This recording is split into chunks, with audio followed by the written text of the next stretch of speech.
Utopia, sebuah kehidupan sempurna yang didambakan oleh setiap manusia. Kehidupan tanpa penderitaan, tidak berkekurangan, penuh dengan kesetaraan, hanya ada kelimpahan dan kebahagiaan. Yang mirip dengan sebuah surga yang ada di dunia. Ini adalah jenis kehidupan yang selalu didambakan oleh seluruh umat manusia dari masa ke masa. Tapi pertanyaan terbesarnya, bisakah umat manusia mencapai kondisi utopis? Jawabannya adalah tidak. Maaf jika ini mengejutkan. Tapi saya akan jelaskan kenapa manusia tidak akan pernah berada pada kondisi utopis meskipun segalanya jauh lebih mudah. Bahkan ketika kita ada di abad ke-25 sekalipun. Sebelum saya ajak kalian ke masa depan, kita akan kembali ke masa lalu terlebih dahulu. Karena tahukah kalian, terkadang sebuah kebijaksanaan dan kebenaran itu baru benar-benar bisa kita yakini jika mengetahui awal dan akhir sebuah kisah. Sejak awal mula, dari masa ke masa manusia selalu mengejar kebahagiaan. Untuk mencapai kondisi itu, ada beberapa syarat kebutuhan dasar manusia yang wajib terpenuhi. Mulai dari kebutuhan fisik, keamanan, dicintai, diakui, hingga eksistensi diri. Jika salah satu kebutuhan dasar ini belum terpenuhi, maka akan sulit bagi manusia untuk menikmati kebahagiaan yang hakiki. Jadi kita akan mulai sejarah perjalanan umat manusia dalam mengejar kebahagiaan yang kita mulai sejak zaman prasejarah belasan ribu tahun yang lalu, di mana manusia pada masa itu masih harus berjuang dengan kebutuhan fisik. Hingga ke abad-abad selanjutnya di mana manusia merasa mampu menjalani hidup layaknya Tuhan. Di masa lalu, kehidupan manusia dan hewan hampir setara, karena manusia masih belum bisa memegang kendali ekosistem alam seperti saat ini. Dan terkadang hewan liar justru lebih banyak memegang kendali rantai makanan sebagai apex predator. Karena ini adalah masa di mana yang terkuatlah yang akan menang. Masa di mana manusia harus selalu bersiap siaga dengan ancaman dari setiap hewan liar karena mereka hanyalah salah satu bagian kecil dari ekosistem liar ini.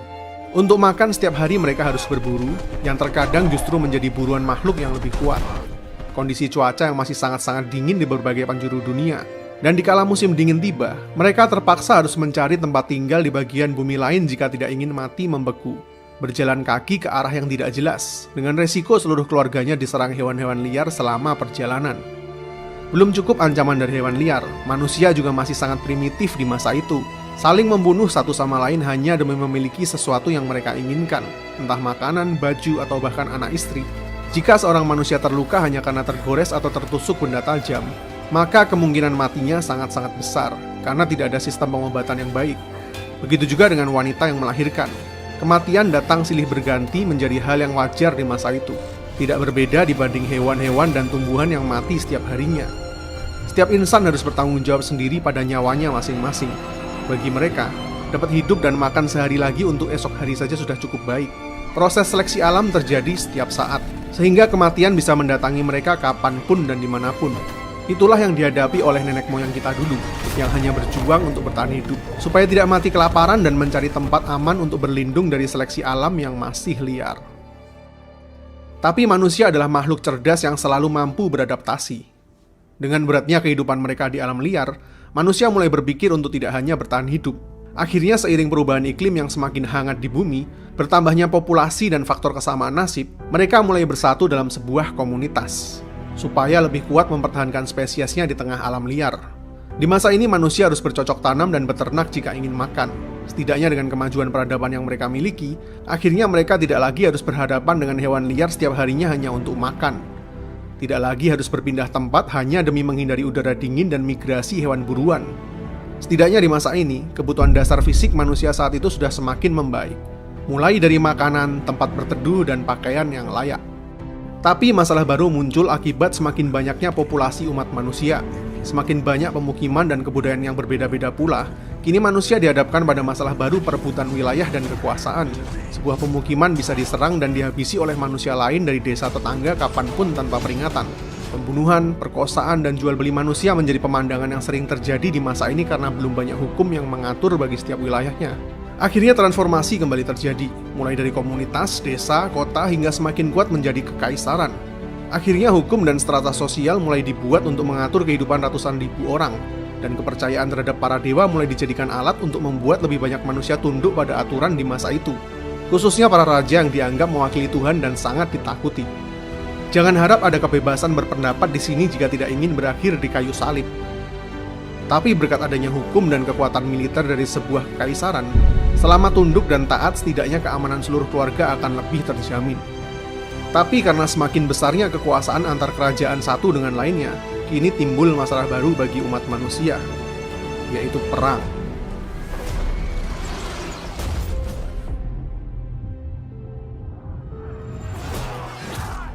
Manusia di masa ini masih terus ada di tengah perang demi saling berebut kekuasaan. Di masa lalu, manusia harus sibuk bertahan hidup dengan hewan buas di alam liar. Setelah mereka bersatu mempertahankan spesiesnya, kini ketika mereka lebih punya kuasa atas alam liar, musuh selanjutnya justru sesama spesiesnya sendiri. Sepertinya berada di zona nyaman memang gak pernah cocok bagi umat manusia.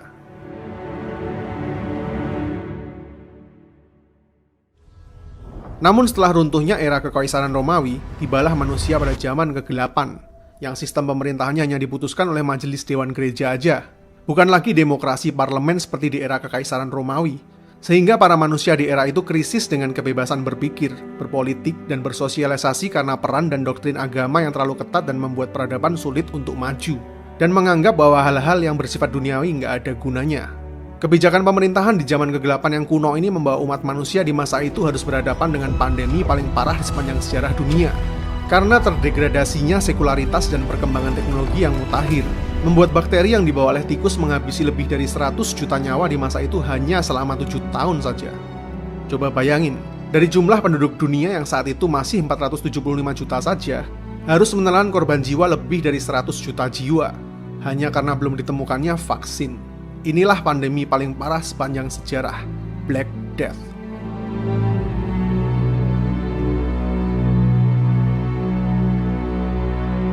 Sehingga lahirlah era baru Renaissance yang lebih mengedepankan sisi rasionalitas dan sekularisme, kebebasan untuk berpikir dan berkreasi dalam bidang politik, ekonomi, sosial, dan budaya. Inilah titik balik peradaban umat manusia yang disebut juga sebagai The Age of Enlightenment, karena menghasilkan berbagai macam terobosan baru di bidang teknologi dan melahirkan para filsuf dan seniman besar mulai dari Galileo hingga Leonardo da Vinci. Ini masa di mana manusia lebih punya kebebasan berpikir dan berekspresi, yang sekaligus membawa umat manusia kepada pemenuhan kebutuhan selain jasmani saja, namun juga jiwani. Tapi yang tidak pernah berubah, manusia di masa ini masih harus hidup dengan ancaman perang antar negara satu dengan lainnya. Bahkan lingkup perang yang semakin mengkerucut yaitu dengan saudara di negaranya sendiri yang menghendaki revolusi. Dan tentu saja di masa ini masih banyak prajurit yang mati dan tidak bisa diselamatkan nyawanya jika tertusuk atau tergores di medan perang. Mati kesakitan karena belum ada anestesi, dan mati karena infeksi karena belum ada antibiotik. Begitu juga dengan angka kematian saat melahirkan yang masih terlalu tinggi di masa itu karena belum tersedianya pengobatan yang layak. Seiring dengan perkembangan teknologi dan ditemukannya vaksin, antibiotik, dan anestesi, ada ratusan juta manusia terselamatkan hidupnya. Sehingga sejak pada masa itu berkat kemajuan teknologi di bidang kesehatan, angka kematian umat manusia di masa ini semakin kecil, dan angka kelahiran yang semakin meledak sehingga disebut sebagai generasi baby boomer. Dengan semakin bertambahnya populasi manusia di bumi, kini manusia punya masalah baru untuk memenuhi kebutuhan hidup miliaran nyawa, karena membutuhkan teknologi yang lebih cepat, lebih masif, dan lebih efisien lagi. Sehingga lahirlah penemuan yang kembali merevolusi sejarah peradaban umat manusia, yaitu mesin uap. Penemuan mesin uap ini sekaligus menjadi awal mula terjadinya revolusi industri besar-besaran di seluruh dunia. Efisiensi terjadi luar biasa cepat menyebar ke seluruh dunia. Sistem politik dan pemerintahan yang semakin maju, dan lebih meningkatkan taraf hidup manusia di masa itu, meskipun akhirnya melahirkan sistem ekonomi kapitalis modern. Untuk pertama kalinya dalam sejarah peradaban terjadi ketimpangan sosial yang sangat-sangat besar antara kaum pengusaha dan para buruh. Kota yang sangat penuh dengan manusia yang sebagian besar adalah kaum buruh bergaji kecil, tanpa tunjangan kesehatan yang layak dan kurangnya sanitasi menghiasi setiap penjuru kota di masa itu. Tenaga kerja buruh dipekerjakan dan diperas habis oleh kaum kapitalis dengan kesenjangan yang sangat parah.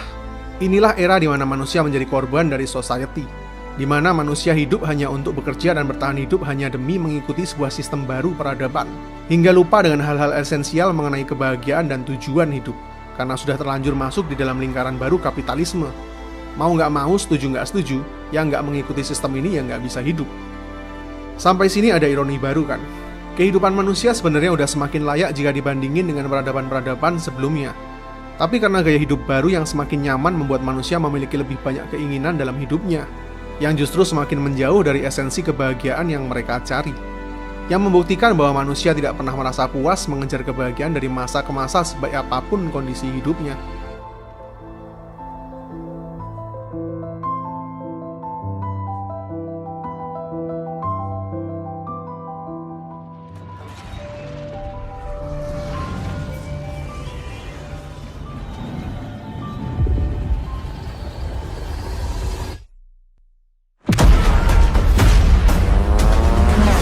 Masuk ke abad 20 justru jauh lebih parah lagi.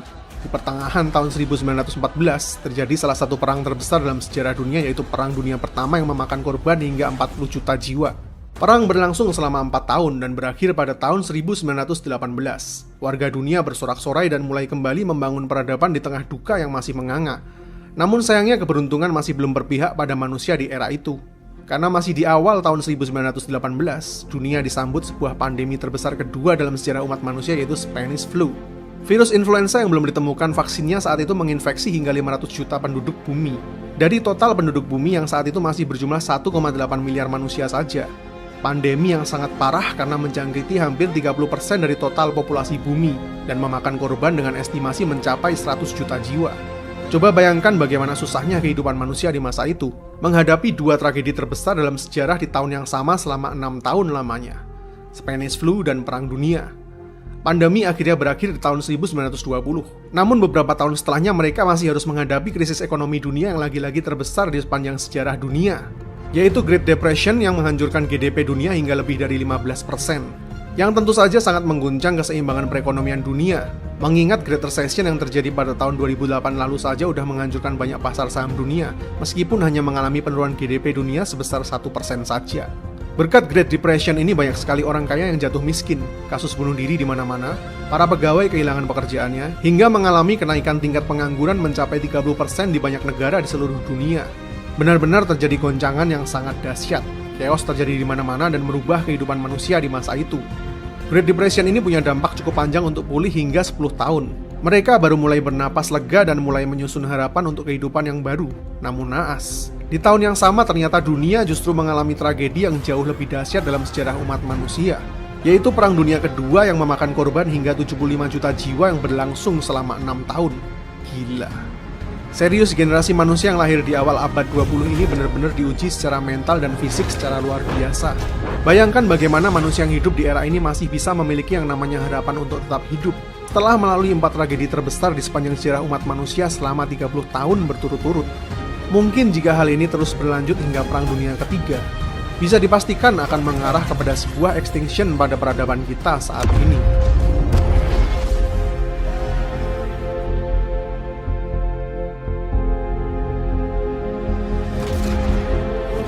Namun selalu ada hikmah di balik setiap peristiwa.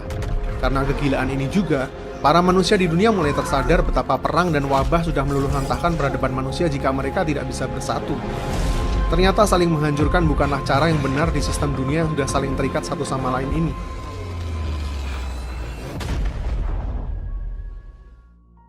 Itulah kita, yang terkadang hanya mau mendengar dalam kondisi sepinya sebuah keputusasaan, bukan dalam kondisi riuh yang penuh dengan gejolak.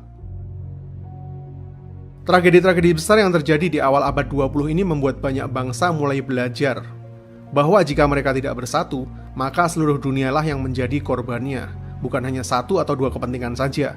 Maka mereka mulai sepakat mendirikan United Nations atau PBB di tahun 1945. Begitu juga dengan pandemi yang terjadi di awal abad 20, membuat mereka belajar dari kesalahan dan melahirkan WHO di tahun 1948. Kemudian karena industrialisasi yang semakin masif secara global oleh kepentingan para kapitalis, jika masing-masing pelaku industri ini tidak dikontrol dan duduk bersama, maka tidak ada yang memegang kendali jalannya peradaban baru bumi di masa mendatang. Oleh sebab itu didirikan pula sebuah organisasi internasional, yaitu World Economic Forum di tahun 1971. Berkat kontrol dan peran organisasi-organisasi inilah peperangan, kesehatan, ekonomi, hingga industri yang terjadi di dunia kita saat ini bisa lebih dikendalikan dampaknya, jika dibandingkan dengan yang terjadi di era-era masa lalu hanya karena pecahnya persatuan di seluruh dunia. Begitu juga dengan hak asasi manusia yang kita miliki saat ini juga berkat deklarasi dari PBB setelah terjadinya World War II yang sangat tidak mencerminkan humanity. Untuk pertama kalinya dalam sejarah peradaban, dunia mulai sepakat setelah ada di ambang kehancuran. Umat manusia yang hidup di masa kini mulai berani meyakini sesuatu yang sebelumnya sangat sulit untuk digapai oleh para pendahulu kita, yaitu harapan akan masa depan yang lebih baik, di mana kita tidak lagi harus berjuang hidup dan mati hanya demi sesuap makanan, di mana kita bisa tidur di malam hari tanpa khawatir bahaya seperti pejuang-pejuang di masa lalu, di mana kita kini sudah punya kebebasan untuk menyampaikan sesuatu yang kita yakini. Ya, semua kenyamanan dan keamanan yang kita miliki saat ini adalah perjuangan dari generasi-generasi manusia pendahulu kita, sehingga manusia di masa kini punya fondasi yang lebih kuat untuk terus hidup. Dan di era kita saat ini, kita bisa lebih berfokus kepada kebutuhan dasar manusia yang terakhir.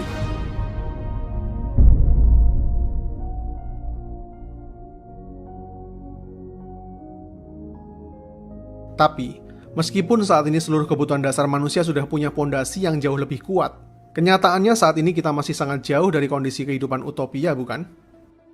Masih belum ada kesetaraan di dunia ini, masih banyak kelaparan di dunia ini, kesehatan, pendidikan, dan ekonomi yang masih sangat timpang. Angka kematian tinggi karena masih banyak penyakit yang belum ada obatnya. Kebebasan berpendapat masih tidak adil bagi kaum minoritas. Masih banyak terjadi perang di berbagai sudut dunia. Sistem kapitalis korup warisan era industrialisasi yang masih belum berpihak pada rakyat kecil. Dan isu paling berbahaya bagi kelangsungan peradaban manusia selanjutnya, yaitu global warming. Yang artinya pengejaran kebahagiaan utopis dari umat manusia masih belum berakhir di era kita sekarang. Karena manusia dari masa ke masa selalu mendambakan kehidupan utopis yang ideal, di mana tidak ada lagi kelaparan, penderitaan, ketidakpastian, ketidakefisienan, bahkan mungkin ketidakabadian. Maka dari itu manusia masih harus berkembang lagi untuk mencapai itu semua dengan bantuan teknologi. Jadi kita akan lanjutkan perjalanan ini menuju ke masa depan. Kita akan mulai dari bagaimana World Economic Forum sudah membuat skenario besar untuk mereset peradaban dunia ini berkat momentum pandemi melalui The Great Reset, yang diadakan pada bulan Juni 2020 lalu. Ini adalah organisasi non-pemerintahan yang sama dengan yang pernah menggagas konsep revolusi industri 4 lalu, yang berisi banyak sekali orang-orang dan perusahaan paling berpengaruh yang menjalankan perekonomian dunia, atau lebih sederhananya, para kapitalis kelas dunia yang menjalankan roda peradaban dari dunia ini. Meskipun di video ini saya tidak akan terlalu melenceng untuk membahas mengenai konspirasi yang ada di baliknya. Yang jelas setuju nggak setuju, peradaban kita akan selalu ditentukan oleh para pemimpin negara adikuasa dan para kapitalis dunia, yang sudah berencana untuk meriset banyak sektor di dunia, mulai dari ekonomi, sosial, geopolitik, lingkungan, teknologi, bisnis, industri, dan yang terakhir adalah individual riset. Yang akan mulai mengatur ulang bagaimana dunia baru kita ini lebih cepat beradaptasi dengan teknologi yang lebih ramah dengan alam, karena ancaman berikutnya yang lebih parah dari pandemi saat ini, yaitu global warming yang akan mengubah iklim dunia secara masif hanya dalam beberapa tahun mendatang, dan sistem kapitalisme yang lebih bersentris pada kemanusiaan, bukan hanya menguntungkan para pemegang kekuasaan saja, yang pada akhirnya justru menghancurkan masa depan dari generasi anak cucu kita nanti.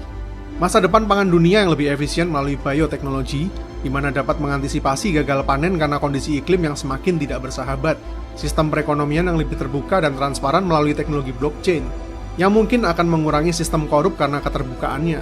Dengan lebih terbukanya sistem pemerintahan baru yang lebih transparan, akan memberikan harapan baru mengenai kesetaraan dan keadilan bagi setiap rakyat yang membutuhkan.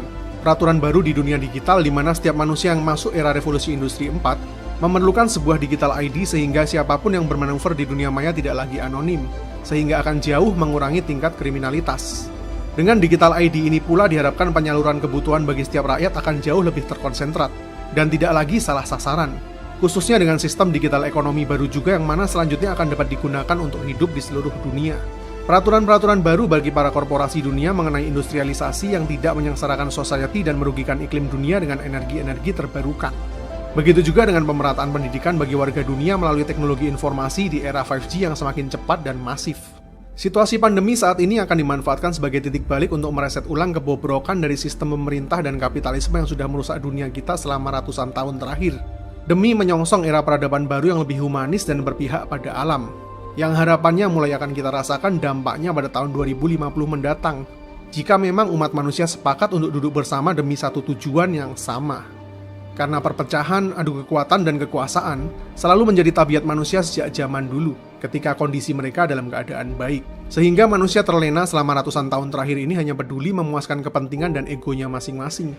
Pura-pura tidak mendengar bahwa bumi ini terus menangis yang sebentar lagi hampir murka. Jadi untuk saat ini, kita anggap saja skenario global warming yang akan mengancam musnahnya peradaban manusia ini berhasil menjadi titik balik untuk menyatukan umat manusia, yang mirip dengan skenario yang terjadi pasca Perang Dunia lalu. Maka mungkin umat manusia masih punya harapan dan tidak berakhir dalam skenario distopia karena proses seleksi alam, yang bisa mereset teknologi kita kembali ke zaman busur dan panah lagi. Artinya kita mungkin akan terus melaju ke tahapan utopia di beberapa abad selanjutnya. Namun dengan catatan yang perlu digarisbawahi secara tebal, bahwa skenario utopia ini hanya bisa tercapai jika umat manusia bersepakat demi satu tujuan yang sama, Tidak ada perbedaan mengenai status sosial, ekonomi, budaya, bahkan mungkin agama. Karena tanpa adanya kesetaraan dan tujuan yang sama, jangan pernah berharap kondisi utopis itu terjadi di masa hidup umat manusia. Tidak cukupkah kita belajar dari pengalaman ribuan tahun? Setelah itu, yang mungkin lebih ironis, sistem pemerintahannya tidak lagi harus dijalankan oleh kepentingan manusia lagi, melainkan dipercayakan kendalinya pada sebuah sistem komputasi AI yang disepakati bersama, demi mengatur jalannya sistem peradaban baru yang diprogram berdasarkan asas humanisme, yang berpegang pada prinsip-prinsip yang ada pada alam semesta ini, yang terbukti telah teruji dan berjalan harmonis dengan baik bahkan selama jutaan tahun terakhir, yang mempertegas pesan bahwa tanpa adanya manusia, bumi ini akan tetap baik-baik saja. Ya, itulah perbedaan sistem buatan manusia dan Tuhan, antara fana dan abadi. Karena sejarah panjang umat manusia terbukti tidak pernah berhasil mengelola dunia ini sejak manusia memegang peradaban dunia, dan selalu berakhir pada kehancuran satu sama lain meskipun kita sudah menjalani berbagai jenis sistem, mulai dari kekaisaran, sosialis, liberal, bahkan demokrasi. Selama kehendak bebas manusia yang abstrak dengan ego dan keinginan yang jadi pusat kendalinya, yang selalu dipenuhi dengan otoritarianisme, supremasi kekuasaan maupun dinasti politik, maka pada masa itu, sepertinya sebuah sistem pemerintahan yang dijalankan oleh AI akan jauh lebih relevan, karena tidak memiliki motivasi, tidak memihak, dan adil bahkan bagi setiap makhluk yang hidup di bumi ini. Namun di masa seluruh umat manusia ini sepakat untuk bersatu, akan menandai sebuah era baru yang sangat mengerikan.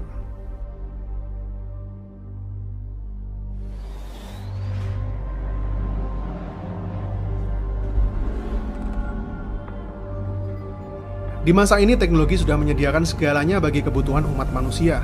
Berkat fusi nuklir masa depan yang memberikan energi tanpa batas bagi siapapun yang membutuhkan secara gratis. Karena di masa ini, energi dapat diproduksi dengan sangat mudah, murah, dan mungkin unlimited. Hanya karena energi gratis ini saja, maka hampir seluruh hal yang ada di dunia utopia ini akan tersedia secara gratis juga. Apalagi tempat ini semuanya telah dikendalikan oleh AI dan robotik yang akan secara otomatis memproduksi dan menyediakan hampir setiap kebutuhan dasar umat manusia. Mulai dari makanan, kesehatan, tempat tinggal yang layak, bahkan hiburan. Karena semuanya mudah didapatkan, maka manusia mulai tidak memiliki pikiran untuk berbuat jahat lagi. Dan setiap manusia hampir tidak lagi bekerja untuk mendapatkan apa yang diinginkannya. Karena semuanya telah tersedia dengan sangat-sangat mudah berkat bantuan teknologi. AI dengan basis kuantum komputer yang maha canggih, yang dapat menjalankan seluruh sistem yang ada di dunia utopia ini, mulai dari perekonomian, transportasi, kebutuhan sosial, bisnis, maupun industri dengan sangat adil. Ini adalah masa di mana setiap manusia dianggap setara eksistensinya dan hanya berfokus mengejar mimpi dan fantasinya masing-masing. AI ini menyimpan seluruh database umat manusia maupun setiap benda yang ada di dunia, yang dapat terkoneksi dengan pikiran manusia dan semua benda secara nirkabel, memahami semua kebutuhan bahkan kegundahan yang dirasakan oleh umat manusia, dan segera menyediakan solusi baginya secara instan. Sehingga manusia itu tidak lagi sempat mengalami kesusahan dan penderitaan. Pengobatan yang sudah sangat maju berkat nanoteknologi, sehingga sel kanker tidak lagi menjadi ancaman. Bahkan sebelum manusia lahir dengan genetika yang berpotensi dengan kanker pun bisa dimodifikasi seperti baru lagi, berkat bantuan teknologi CRISPR yang jauh lebih advance di masa depan. Begitu juga dengan modifikasi genetika fisik mulai dari kelamin, wajah, warna rambut, dan postur tubuh, sehingga manusia bisa memiliki kondisi fisik sesuai dengan yang mereka inginkan sendiri. Nggak perlu lagi iri dan dengki kepada manusia lainnya hanya demi mendapatkan eksistensi diri yang layak di mata masyarakat. Karena kini semuanya setara. Teknologi regenerasi sel super canggih yang memungkinkan kita hidup dalam kondisi tetap muda, yang akan membuat hidup dan mati hanya menjadi sebuah opsi. Tidak ada lagi kematian karena penyakit dan melahirkan, karena di masa ini memungkinkan untuk melahirkan bayi di luar rahim ibunya. Dan semua nutrisi telah disediakan oleh teknologi mulai dari embrio hingga menjadi manusia yang utuh, yang tentunya secara genetika sudah dimodifikasi secara sempurna sehingga tidak ada lagi cacat lahir maupun fisik. Dalam dunia utopia ini, para manusia hanya sibuk mengejar mimpi dan imajinasi yang belum pernah mereka rasakan. Namun, sensasi ini lagi-lagi dapat dengan sangat mudah mereka dapatkan berkat semakin canggihnya teknologi neuroscience, yang memungkinkan bagi setiap manusia merasakan sensasi apapun yang diinginkan dalam hidupnya, cukup dengan mengkonsumsi sebuah zat yang akan bekerja dalam alam bawah sadar kita. Mereka akan merasakan sensasi itu sepenuhnya tanpa perlu melalui proses yang panjang.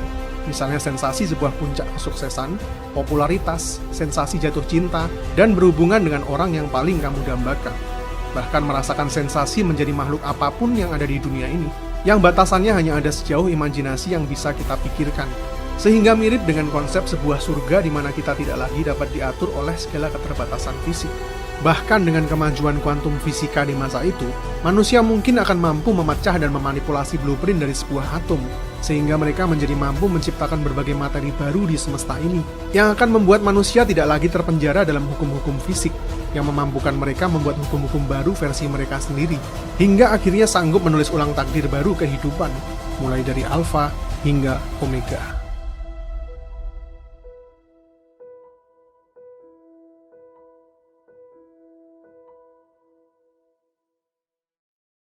Tapi, benarkah manusia-manusia yang ada di fase ini telah berhasil mencapai puncak kebahagiaan dan menemukan arti hidup? Ketika mereka bahkan tidak lagi mendambakan sebuah harapan di kondisi yang tanpa celah itu. Ketika mereka bahkan tidak lagi tahu apa yang mereka inginkan di saat dengan mudahnya segala keinginan itu terpenuhi. Teknologi awalnya memang diciptakan untuk mempermudah hidup dan efisiensi, dengan cara mempercepat atau menggantikan sebuah proses. Namun ketika seluruh proses itu diambil alih olehnya, hingga tidak ada lagi yang tersisa bagi manusia, maka tidak ada yang lebih mengerikan dibanding seorang manusia yang selalu mendapatkan apa saja yang terbesit di dalam pikirannya dengan begitu mudah. Ketika mereka bahkan tidak lagi tahu apa yang mereka inginkan karena dengan mudahnya keinginan itu terpenuhi, maka segalanya tidak lagi memiliki sebuah value. Karena sebuah value itu muncul berkat adanya sebuah proses. Semakin sulit prosesnya, maka semakin tinggi value-nya. Semakin terbatas sebuah hal, maka akan semakin berharga pula hal itu. Bahkan mungkin mereka tidak lagi mengerti apa itu harapan di kondisi yang tanpa celah itu. Karena bagaimana mungkin seseorang memiliki harapan jika segalanya ada dalam kendalinya. Semuanya terukur, teratur, tidak ada spontanitas, tidak lagi ada kejutan, dan tidak ada sebuah rasa takut. Dan ketika sebuah harapan dan keinginan itu tidak lagi ada, maka yang tersisa hanyalah sebuah kekosongan. Yang justru lebih mengerikan dibanding menjalani sebuah proses panjang yang menyakitkan namun tetap memiliki sebuah harapan. Karena pada dasarnya itulah yang membuat manusia tetap merasa hidup. Sebuah harapan dan keinginan yang sulit kita kejarlah yang memberikan kita tujuan hidup. Yang mungkin pada akhirnya akan membuat mereka iri dengan kehidupan manusia-manusia di masa lalu yang penuh dengan emosi dan harapan. Meskipun mereka sudah mencapai tahap sempurna.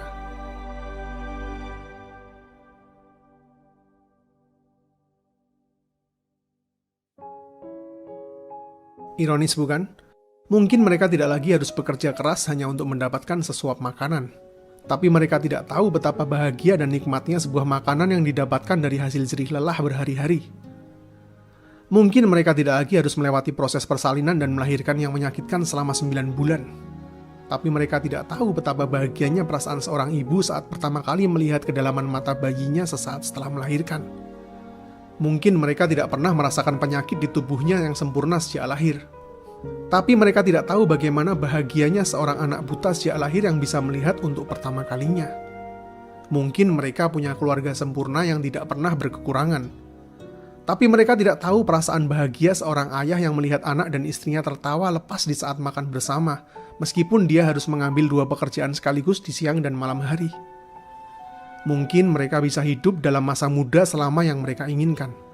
Tapi mereka tidak akan pernah tahu betapa setiap momen dalam hidup itu jadi jauh lebih berarti di umur kita yang pendek dan penuh dengan ketidaktahuan akan hari esok.